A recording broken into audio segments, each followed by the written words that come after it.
আজি আমি আহিছোঁ লখিমপুৰৰ গ্ৰাম্যানুভূতি মিউজিয়ামখনলৈ। এই মিউজিয়ামখন লখিমপুৰৰ লাহন গাঁৱত অৱস্থিত। ইয়াৰ পৰিৱেশটো বহুত সুন্দৰ, চাওকচোন। ইয়াতে আছে এটা পুখুৰী আৰু পুখুৰীটোৰ কাষে কাষে সৰু সৰু গছ আৰু পুখুৰীটোৰ ওপৰত আছে এটা ঘৰ।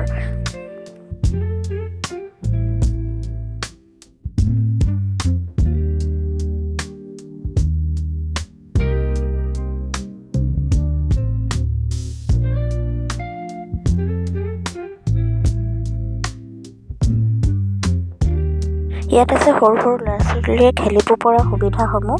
ইয়াত আছে এখন হেংগিং ব্ৰিজ, বেডমিণ্টন খেলিব পৰা সুবিধা আৰু নানা ধৰণৰ খেলসমূহ ইয়াত আছে।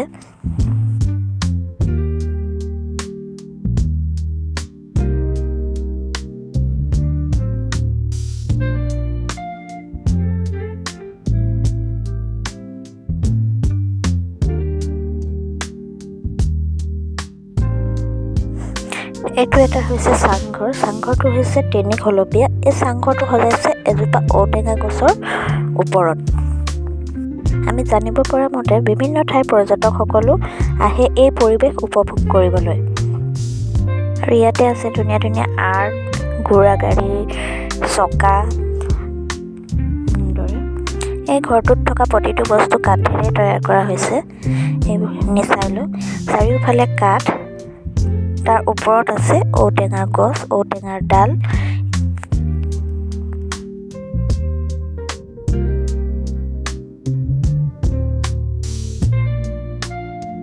ইয়াত আছে কিছুমান অসমীয়া চহা জীৱনৰ হেৰাই যোৱা কিছুমান সামগ্ৰী তেওঁলোকে সংৰক্ষণ কৰি থৈছে। ইয়াত আছে হাতীসুৰীয়া বাতি, তাঁতশালৰ সঁজুলি, নাচনীৰ পৰা আদি কৰি পুৰণা টিভি, ৰেডিঅ', জাপি, ডলা, লেম্প আদি সকলোবোৰ।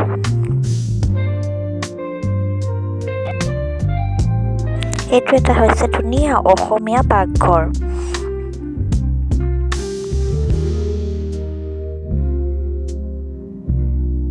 আৰু এইকেইটা শহা তেওঁলোকে এনেদৰে সংৰক্ষণ কৰি থৈছে। আকৌ ইয়াতে এটা ভাটৌ চৰাই এনেকৈ সংৰক্ষণ কৰি থৈছে। আকৌ তাৰ কাষতে আছে আকৌ এটা পাৰ। পাৰজনী চাওকচোন ইমান ধুনীয়া। আকৌ এটা একুৰিয়ামত এনেকৈ সজাই থৈছে ধুনীয়াকৈ। এখন হৈছে এখন পুৰণি বিচনাত অংকু পেংগুৱে উঠা ফটো।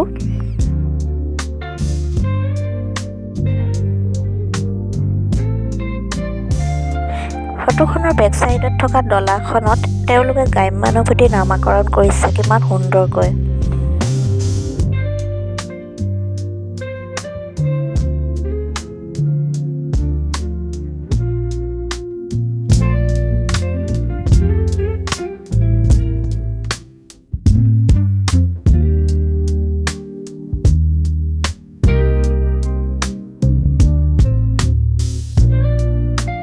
আজিলৈ ভিডিঅ'টো ইমানেই আছিল। পুনৰ এটি নতুন ভিডিঅ'ত লগ পাম। ধন্যবাদ।